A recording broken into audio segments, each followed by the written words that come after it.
Hey, what is going on, guys? Lon here from Android Authority, and we are live here at CES 2015 taking a look at the newly announced LG G Flex 2, and we figured what better way to take a look at it than to compare it to the original G Flex.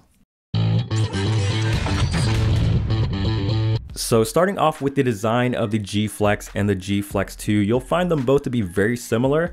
They're both made of plastic, but they feel really good in the hand, and the curve just makes it feel very comfortable, especially on the G Flex 2 since it's a little bit smaller compared to the original G Flex, which is mostly due to the display size, which we will talk about in a sec. But as far as the overall build quality, they feel really great in the hand. They're both comfortable, but the G Flex 2 definitely has the edge because it's a little bit smaller, a little bit more ergonomic, and LG has basically improved upon the curved design. Taking a look at the displays, one of LG's most questionable design decisions with the original G Flex was the inclusion of a 6-inch 720p display. That said, the G Flex's OLED displays, lower than typical resolution, actually provided a pretty solid viewing experience. This continues with the G Flex 2, which offers superb viewing angles and vivid colors, though this time around LG has upped its game by lowering the screen size to 5.5 inches, which makes the phone a lot more comfortable in the hand, while also increasing the resolution to full HD.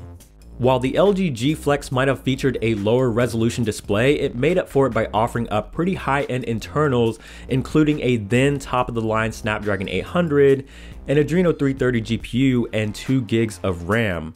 This time around, the G Flex 2 pushes things even further by being the first widely available device to pack a 64-bit octa-core Snapdragon 810 with an Adreno 430 GPU.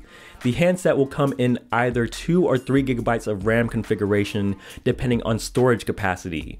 It's obvious that the LG G Flex 2 crushes the original when it comes to the processing package on board, though the Snapdragon 800 is still a very respectable choice that holds up very well even today.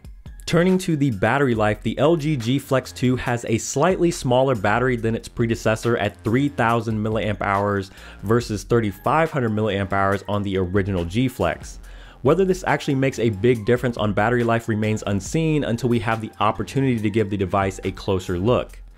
Aside from the flexible display, probably one of the most notable hardware features for the LG G Flex 2 is the fast healing back. While this technology was featured on the G Flex as well, this time around it is said to be up to 18 times faster, healing within 10 seconds or less. Although the G Flex and the G Flex 2 both feature 13 megapixel rear cameras, the experience in the G Flex 2 is a noticeable step up. The original G Flex's camera was quite similar to the LG G2, though it lacked OIS.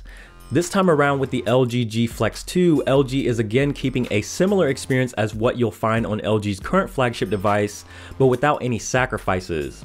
This means you'll get OIS+, LG's unique laser autofocus and dual flash.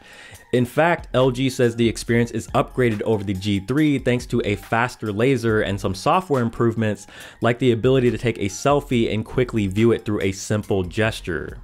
The G Flex 2 software is a noticeable improvement over what was found on the original G Flex, but for those familiar with the LG G3, you will feel right at home here.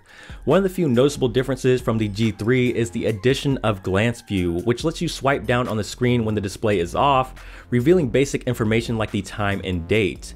Beyond this, the G Flex 2 also sees an upgrade to Lollipop, though the visual style remains essentially the same as ever due to LG's custom skin.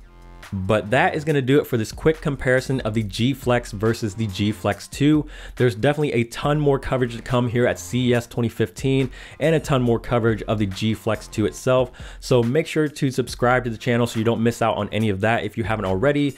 As always, thank you so much for watching, and keep it locked on Android Authority because we are your source for all things CES 2015.